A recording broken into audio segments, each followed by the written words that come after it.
As I said in another lecture, it's important for us to understand our students so that we know how to teach them well, but also to know how to help them, particularly if they're meeting with problems, struggling learning the language. And so in this lecture, we want to think about how personality can affect language learning. Let's start off with this chart. You can split cognitive, affective. Let's first look at the cognitive side. Intelligence, IQ. Obviously, those who have a high IQ is a great help. They grasp things, they understand, they comprehend things more quickly. They're able also to memorize, to get them into their brain. So high IQ, if you've got it, that's very nice. Aptitude. What is aptitude? It's an inherent ability to learn. And in this case, we're thinking about the inherent ability to learn languages. We have a language student at our school at the moment, and you can classify him as a brilliant language learner. He's going 3 times faster than anyone else. Now, one might think, well, he's going through the textbooks fast, but is he able to get it into his brain? And he is. He's been able to memorize. You might say, well, he's going fast through the textbooks, but can he say anything? And he can. He just has very high aptitude. Language comes easy to him.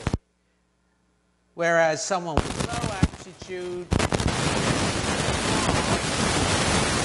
struggling. And particularly low aptitude, you see this when a student has problems getting the grammar right, pronunciation, and tones, all 3. It's someone with low aptitude, the ability to learn language, often in a classroom situation.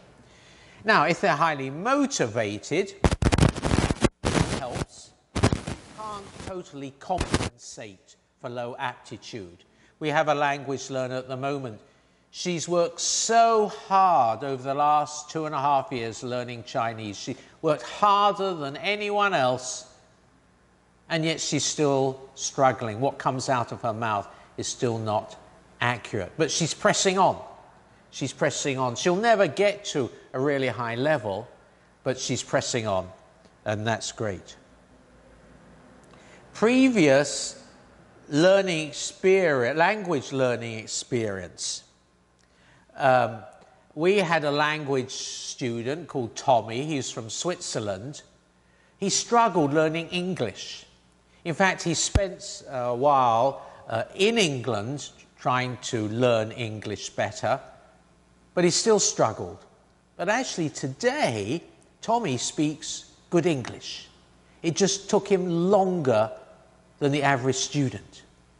And so Tommy was able to say to himself when he moved to China to learn Chinese, he said, all right, I'm going slowly at the moment, but with a bit of luck, the sort of graph, you know, how his English progressed very, very slowly, but then began to take off, and he now speaks English well.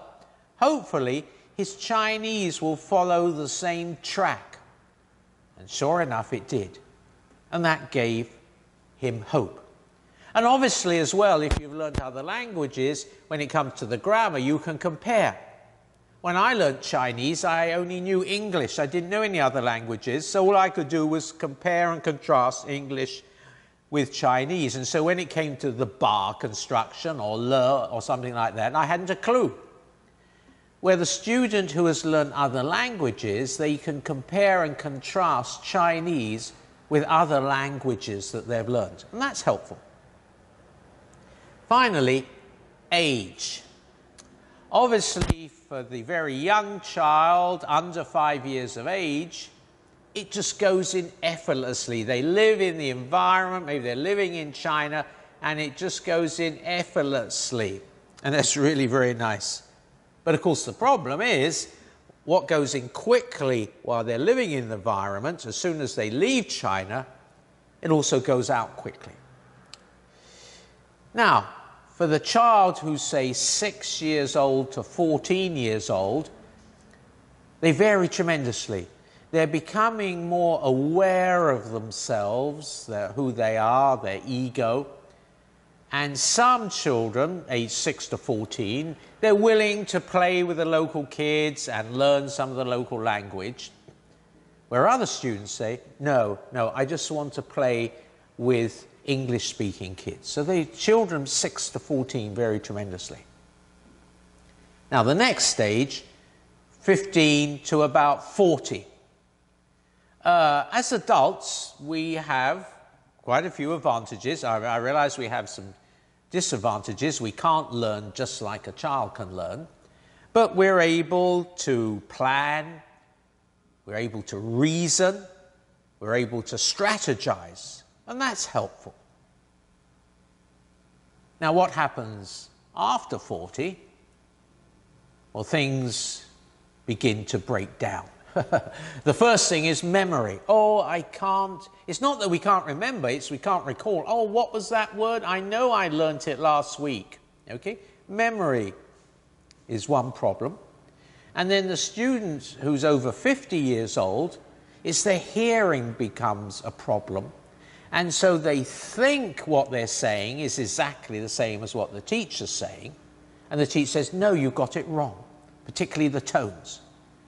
And it's their hearing that's the problem. So age, and we're going to think in another separate lecture on how to help the older language learner. But different ages make a huge difference to how to learn, how we learn language. Now, the thing about the cognitive side, intelligence, aptitude, previous language learning experience, age, they're all fixed. What IQ you have is what you have. You can't go to the doctor and get an injection to increase your IQ. Aptitude, if you have that skill, that ability to learn language, you have it. And if you don't, you don't. So these are all fixed. But on the affective side, they're not fixed. The first one, attitude.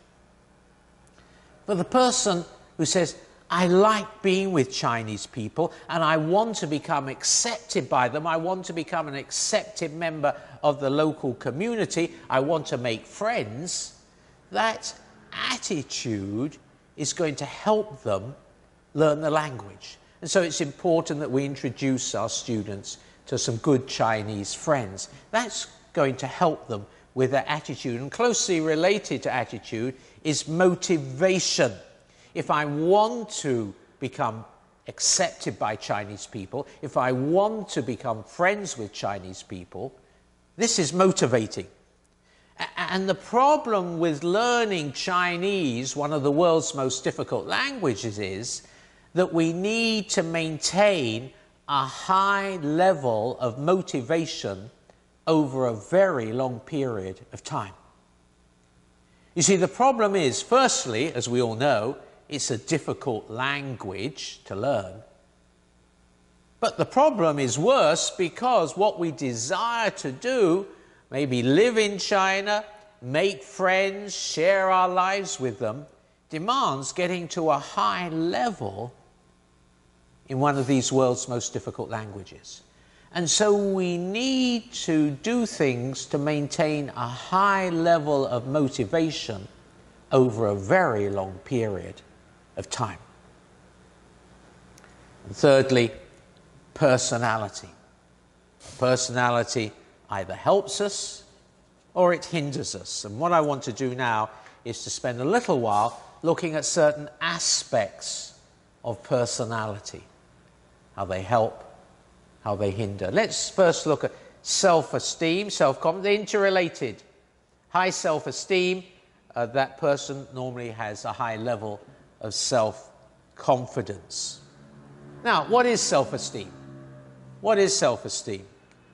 Well, it's the extent to which we believe we're capable, we're significant as people, we're successful. And so, where do we get our self-esteem from? Two major areas. One, our personal accumulation of accomplishments or, of course, failures. I become successful in that area, I have a high level of self-esteem. If I feel I'm a failure in life, I have a low level of self-esteem.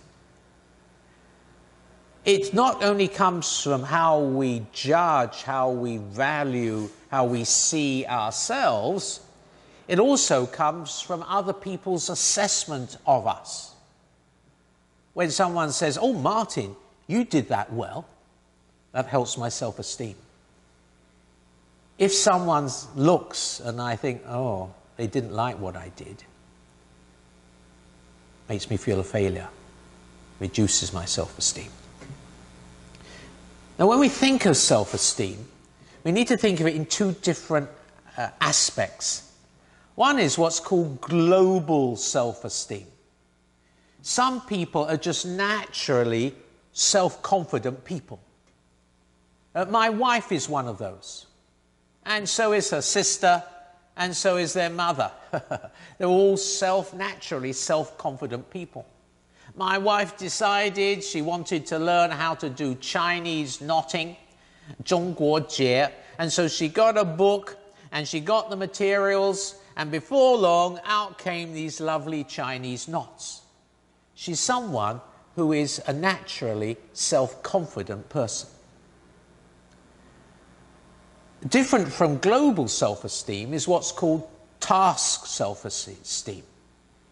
For instance, you ask me to give a lecture on how to learn Chinese, and I feel pretty confident I can do a reasonable job. You ask me to cook your evening meal, and I have zero confidence that I can do a good job. Task self-esteem is against global self-esteem. Now, people who are secure in themselves and are confident in their ability to master language, something as difficult as Chinese, they have a huge advantage over the person who has low self-esteem, low self-confidence. Let's look at this chart. Self-confidence is very key with language learning. You see, if I'm self-confident and the teacher asks me to make a sentence using a word or do something, I'll probably do it okay. And if I do it okay, I'll sense progress. You know, I couldn't do that last week. But I've done it today. I sense progress. And once I sense progress, I get various feelings. Oh, I'm getting fluent. Oh, I feel happy about myself. I'm achieving. I feel more relaxed because I'm more self-confident about things. I feel pretty able. And of course, that in turn influences my self-confidence. And as teachers, we need to think how we can maintain this running, this circle, running all the time, by asking our students questions that are not too easy, that they think, well, anyone could have answered that, but not too difficult, that they keep getting it wrong. Good teachers know how to answer questions at the right level that keep this running. And obviously the opposite is true. If someone lacks self-confidence, they're more likely to do it poorly. The teacher asks them to make a sentence, and the teacher said, no, you got it wrong. I thought you could do it. And so they sense regress. And what are the feelings? They're certainly not happy. They're certainly not feeling achieved. They're certainly not feeling able. Unhappy, tense, nervous. And this becomes a circle. This becomes a circle. So the person who believes in their own capability at learning languages will approach the task of learning Chinese with a greater measure of confidence and therefore be more open to allow the language to get into their memory much more effectively. I remember in my early days, I wanted to buy a raincoat. Now, I'm a perfectionist, so I looked it up in the dictionary, 语义. And so I went off to this large department store, and I went to the floor that I thought probably sold 语义, but I couldn't see any. So I asked the girl at the counter, I said, 我要买语义. But I guess I got either pronunciation or the tone wrong, and she said, what? And I said, 语义, and she said, what? So I said, 语义, and then she still didn't understand, so she got another of the staff to come across and made me say it again, 我要买语义. What? And so she got another person to come across, and I said it again. And before long, I was surrounded by all the shopping assistants on that floor, plus some helpful customers. It was like being in a class with 1 student and 10 teachers. And I was being made to say this sentence over and over again. And I wanted to get out of there as quickly as possible. That experience took away all my self-confidence. And I didn't go shopping again for a long while. So self-confidence is very important. Somewhat related to self-confidence is inhibition. Some people are inhibited, others are uninhibited. If you remember the Nike advert, it says, just do it. Just do it. Who cares what other people think? Just do it.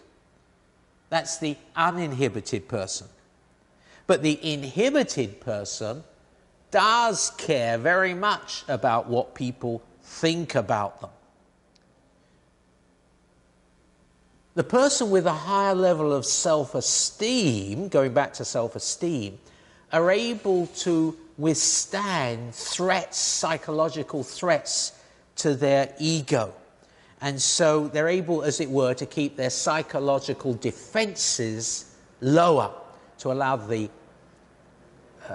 input to go into the brain.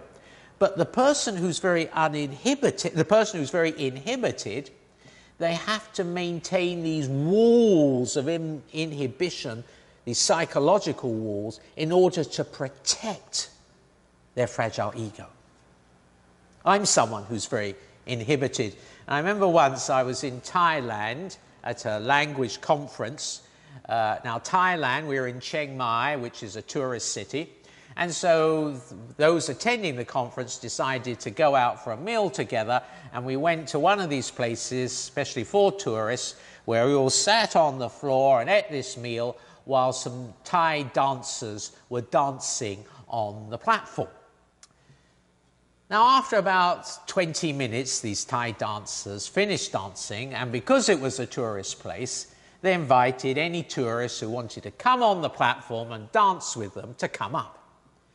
Well, some went and danced around, made a fool of themselves. But I remember one of these dancers came across to me, grabbed me by the hand, and tried to pull me in the direction of where the others were dancing. I was going nowhere near that platform. You see, I am very inhibited. I care what other people think of me. I'm not going to make a fool of myself in front of other people. But the problem with language learning is that we're always making mistakes. We can't help it. And the person who's very inhibited, they don't like to be seen as stupid. They don't like to keep making mistakes. You see, when I was back in England as an accountant, I didn't keep making mistakes. But now, I'm making mistakes on a daily basis. And I don't like being a failure. And so the problem with the inhibited student is, what they do is they either stay indoors where it's safe, or they go to shops, they go to places where they know the people there, the Chinese people, can talk English, you see, so it's safe. But the problem is, as one person said, that the anxiety, when inhibitions need to be reduced, the anxiety caused through stressful language learning increases our inhibition. You see, when I was an accountant in London, I was a good accountant. And other people said, Martin is a good accountant. And this is key. I like to hear people say, Martin is a good accountant. Fed my pride. But the problem is, when I went to Taiwan and started learning Chinese, no one ever said, Martin's clever. In fact, when I went on the street and tried to practice my Chinese, the look on other people's faces seemed to say, you must have a very low IQ. And I didn't like that. So I decided I'd stay indoors where it's safe. But of course, that's not helpful. In class, you see, I had to have a go at making a sentence, and the other students burst out laughing. And I think, I'm going to keep quiet from now onwards. I'll let the other students answer the questions. Is that good for language learning? No. And so the problem is how can we lower these psychological defenses so that we are able to do what we want to do, talk the language, practice the language, and yet feel safe. And as teachers, you need to ask yourself this question. Is your classroom a safe place for your language learners, where they know it's okay to make mistakes? I like this quote. To learn a foreign language is to take on a new identity. This involves willing to become vulnerable, to allow other people to see the weak areas in our life, and that's okay. To become vulnerable to a degree not normally required in other areas of life. And the inhibited person doesn't like that. They find it very difficult because they want people to think they're clever. They don't like being seen as a failure. They don't like people laughing at them. Another area, we've already thought about extrovert or introvert in the learning styles lecture, so we won't talk about that again. But another key area is those students who are easily anxious or nervous.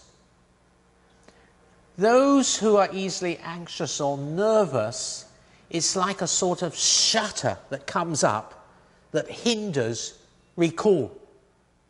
Someone suddenly asks them something, and they think, I'm sure I've learned the word, but I can't recall it. And as soon as that Chinese person walks away, it comes to their mind, oh yes, Youju, post office. We had a language learner who actually seemed a very confident person, and yet I think he had this problem. So that when he saw a Chinese person walking towards him who was going to ask him a question or talk with him, a message would go to his brain automatically that would say, you'll probably not understand what that person is going to say. And sure enough, they didn't. Why? Well, because yesterday someone approached them and they didn't understand. And the day before, and last week, and last month. And so it becomes an automatic response. They freeze, and when we freeze, it hinders recall. We can't think of the word. As one linguist put it, anxiety brings on the very failure which so concerns them. I like that quote. Anxiety brings on the very failure that so concerns them.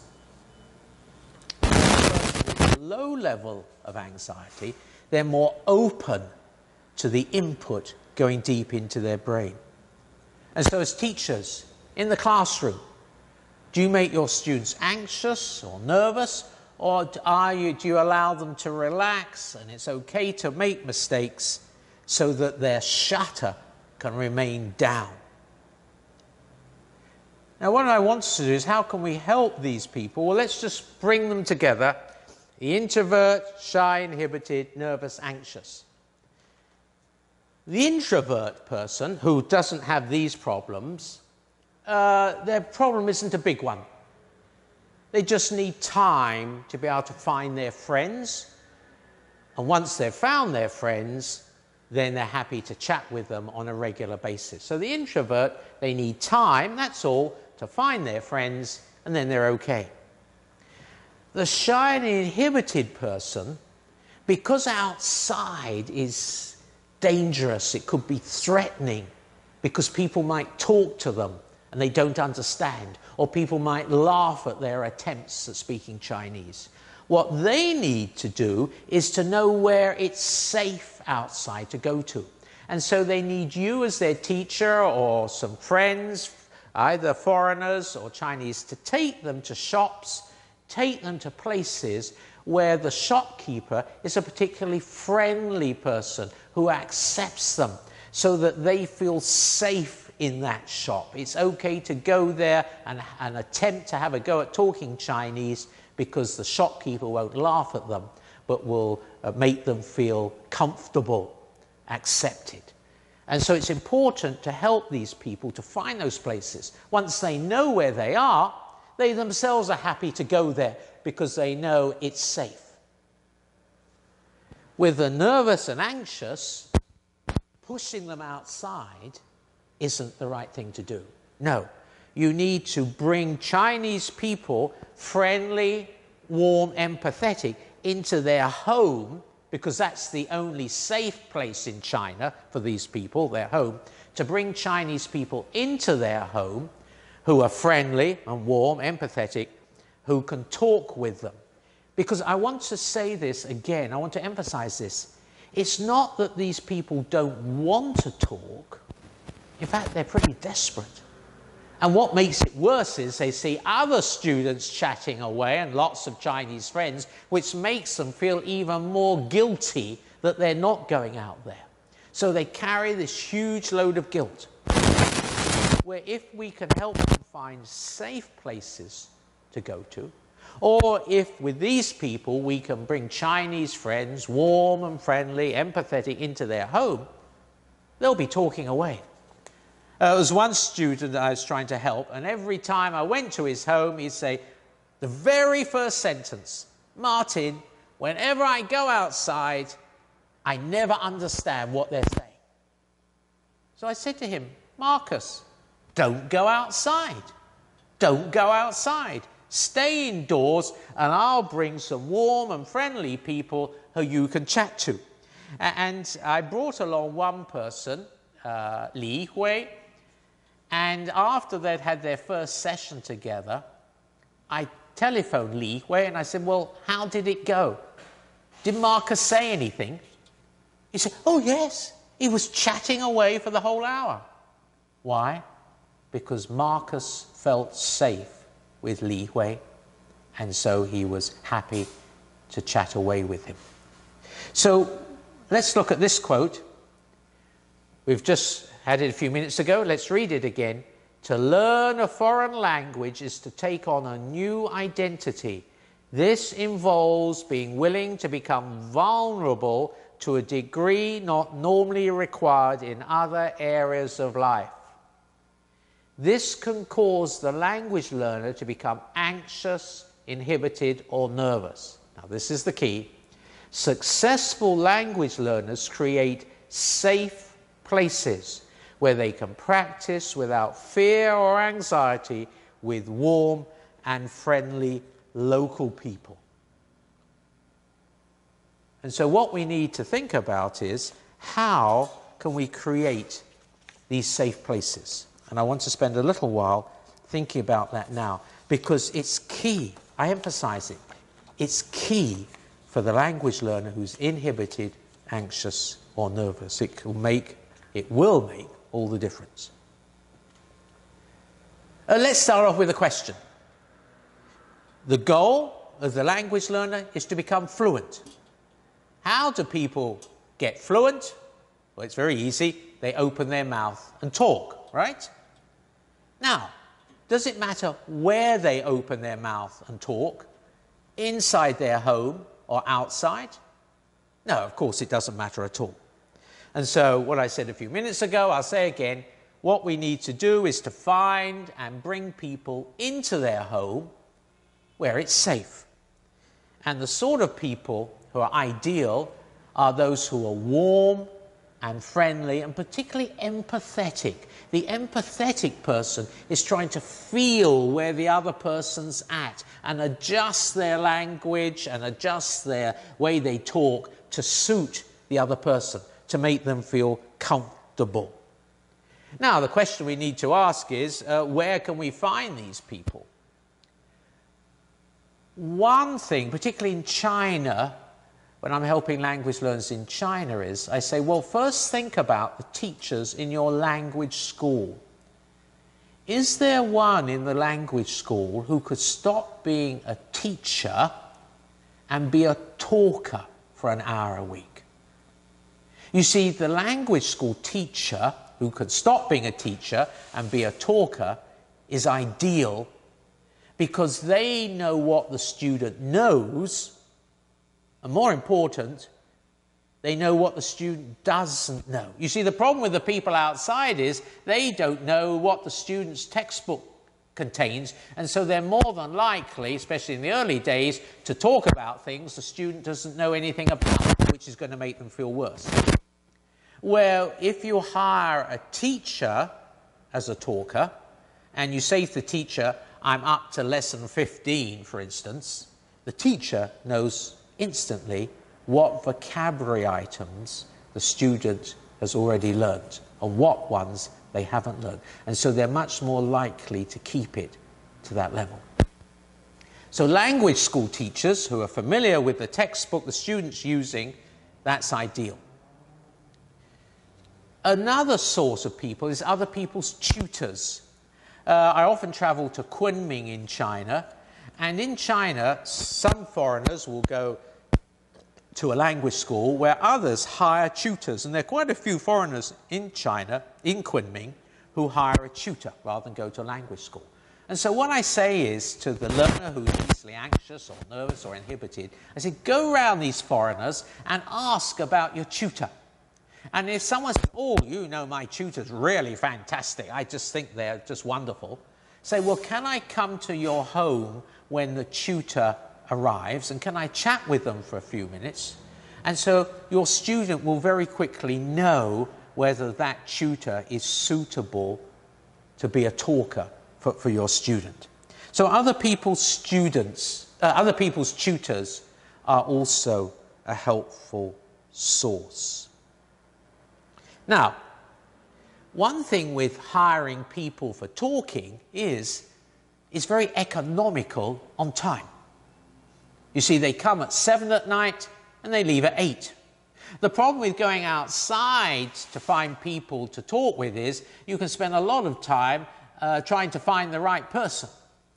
Where if you hire a talker, when they knock on the door at 7 o'clock and they come in, you don't have to say, please would you? They know while they're there. They're there to talk. And so you can get straight down to business and talk for the whole hour. And therefore I guarantee that when that person leaves at 8 o'clock, the student is going to feel good about themselves. One thing I want to emphasize, though, is as regards the topics that they talk about, it must be the student who chooses the topics, not the talker. If the student leaves it to the talker to choose the topic, it's very likely that the topic will be out of the range of vocabulary and topics that the student has covered in class. So it's very key that the student chooses the topic and the talker is there to cooperate with the student. Another important thing is that the student should not get out their textbook. Because the problem is, if the talker walks in and sees a textbook, they think, oh, I'm here to be a teacher, not a talker. And so it's very key that there's no textbook there, but actually instead they're things laid out on the table. So for instance, supposing the student had just learnt the lesson about going to the market to buy fruit and vegetables. On the table in their home, the student wants to put some fruit, some vegetables, some price labels, and a pile of money. And that the talker is the vegetable fruit seller, and the student buys them from them, him or her. And then when the students bought all the fruit and vegetables, they change roles round. And the student is the seller, and the talker is the buyer. Now, having done that, the student still doesn't feel confident with these fruit and vegetables. Well, they change the roles again. And they keep going on and on and on with these fruit and vegetables until the student feels confident. What I like to say is that we pay the talker to suffer.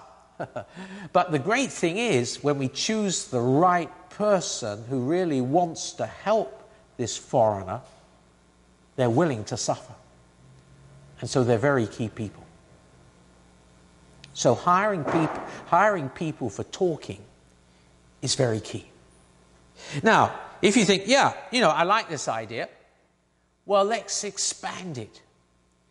Let's have one talker come Monday night, a different one Tuesday night, yet another one Wednesday night, and another one Thursday night, and another one Friday night. A different person each night. This enables the student to be able to talk about those apples and oranges and fruit and vegetables every night of the week. So hopefully by Friday night, when the Friday night person leaves, they'll be full of confidence on Saturday to go to the fruit and vegetable market and to try buying fruit and vegetables themselves. You see, if you had the same person every night, you're going to make them suffer too much. But by having different people every night, the student can go over and over and over the same topic again and again until they feel confident.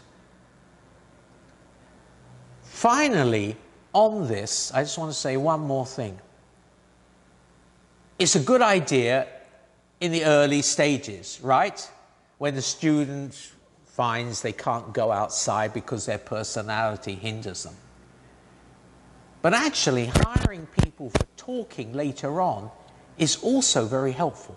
Because the problem is, as the student grows in the language, gets deeper, learns more things, most people the student meets, they don't really have an opportunity to practice with them. But by hiring people for talking, and the student chooses the topic, the student can say to the person coming, the talker, tonight we're going to talk about the history of China, or tonight we're going to talk about the geography of China, or whatever it is. You see, the student's in charge, and therefore they're able to talk about those things that they're studying at an intermediate and at an advanced level, giving the opportunity to get fluent. Now, of course, if you're teaching the student in their home country, you're both in the home country, obviously they can't go out looking for people to talk on the street. But this is where, if you can introduce them to some Chinese people who can go to their home, this is going to give them the opportunity to be able to practice in a way that they wouldn't, and therefore they sense they're becoming more fluent. Now, what I want to do finally is to look just at a few more aspects of personality.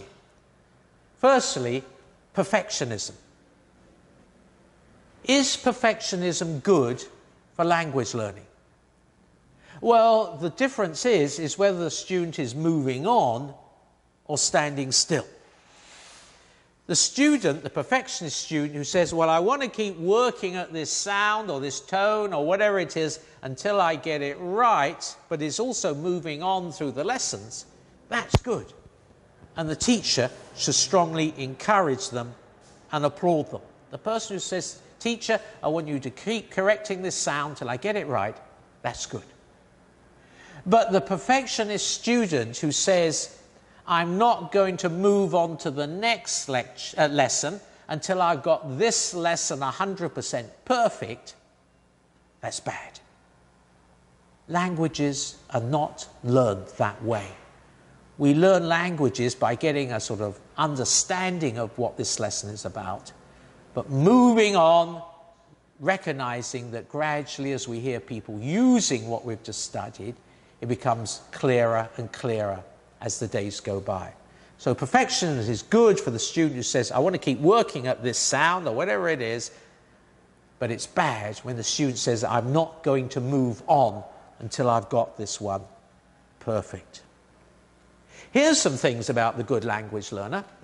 Those who are flexible, those who are creative, those who are open to new ideas. That's good. The student who says, I'm going to do it my way, has a huge disadvantage. The good language learner is open to new ideas and is creative, thinking up ways to do it. I like this quote. The acquisition of a new set of language learning skills seems to involve a certain amount of wrenching of cherished and deep-seated habits. That flexibility to be able to try out something new and see if it works, be creative, is really helpful. The rigid student, the one who says, I'm going to do it my way, they're not going to get on very well. Finally, coping strategies. Some people get overwhelmed. Wow, all these thousands of Chinese characters, how am I ever going to learn them all? The key is, can they cope with their feelings? I mean, going slower, say, well, I'll just do 5 characters a week and just keep working on, that's fine. So the key thing with coping strategies is, can you cope with your feelings, or is being frustrated, is being overwhelmed too much for you to handle? I like this quote. The good language learner feels that frustrations are somehow inevitable, occasionally even helpful, and that frustrations motivated and push them to learn harder in order to overcome them. Finally, I just want to show you this chart. It's a sort of summary of what I've been trying to cover in this lecture. The reason I want to show it to you is because I use this if I have a student who's struggling in some way. And before talking with them, helping them to analyze where their problem is, I first give it to them. I had a student recently who was really struggling, rather frustrated with himself. And so I gave him this chart and says, I want you to go through it and maybe talk with a friend who knows you well. He's married, so I said, talk with your wife about this and see if you can pinpoint where you think your problems might be, and then let's meet together. And so we did meet together.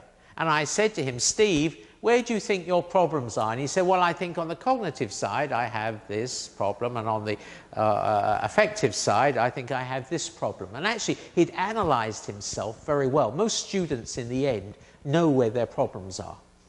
And he had, but some students do have blind spots, and then you can say, well, having taught you for so many months, I think you actually have a problem in this area. So I find this chart is helpful for people to be able to think through, analyze, pinpoint where their problems are.